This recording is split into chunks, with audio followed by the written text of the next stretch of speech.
With us for the next 25 minutes are Dr. Jake Dunning. He really is the man, head of emerging infections at Public Health England, and our global health correspondent Tulip Mazumdar. So, to our first question. Well, it's a disease a bit like flu. It's spread from China rapidly around the world. People can have it for about 2 weeks before symptoms appear, and it passes from person to person through the air, often through coughs and sneezes. So how do you know if you've got it? Well, among the symptoms are fever, a dry cough and muscle pain. Jake, this sounds a lot like the flu. How is it different? So the viruses are very different. They're two completely different family of viruses, but the symptoms are actually quite similar. So as you said, fever, dry cough, some people get muscle aches as well. So the actual illnesses aren't that dissimilar. And there's no vaccine? There's a vaccine for flu, and we also have some antiviral treatments for flu. We don't have those things yet for coronavirus. So, Tulip, if you have these symptoms that we've just shown people, should you go and get tested if you can in your country, or should you automatically stay at home and self-isolate?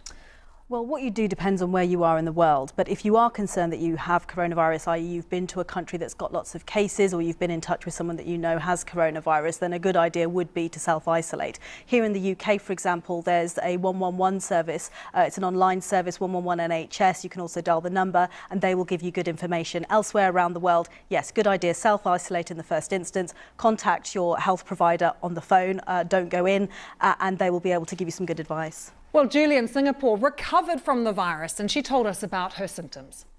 When I was going through the critical stage, one of the things that I encountered was really breathing. It felt my lungs were going in overdrive. They were really making an effort. You know, it's not like normal days, right? When we're not even conscious of how we breathe.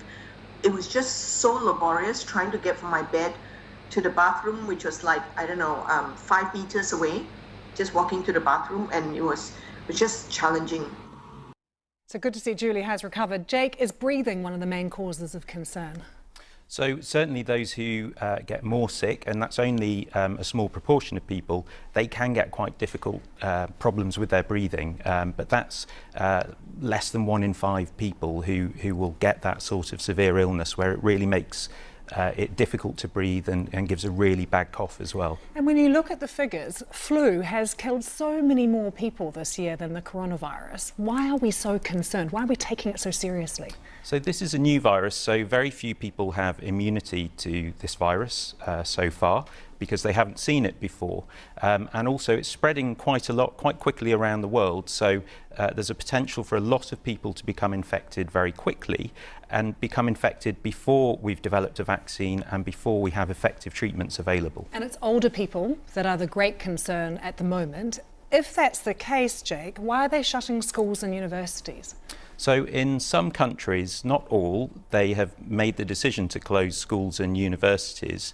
And that's based on how bad things are in their particular country and also what they think are the best measures at the time to put in place to try and control this. And it's really about trying to keep people apart. Once you try and do that, you really need to think about closing things like schools and universities so that can happen. Well, let's take one of your questions now. Stephen in Sydney asks, what happens if the World Health Organization declares a pandemic? Tulip.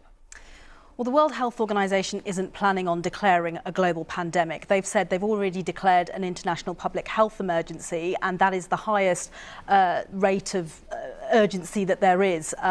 So declaring a pandemic wouldn't necessarily change anything. What they say at the moment is that there are a number of linked epidemics in different parts of the world, mainly in China, South Korea, Iran and Italy. In other countries, they say it's still containable. They say it's actually still containable internationally at this time, and that at the moment this isn't a pandemic. Now, I must say, if you speak to some other scientists, they are saying that we are transitioning into that period of a global pandemic if we're not in one already. But what the World Health Organization says that practically what we do, nothing will change if you call it a pandemic, and actually that might just panic people, and sort of some countries might just say, okay, well, it's here now, there's not much we can do, when actually there is still a lot countries can do to contain this.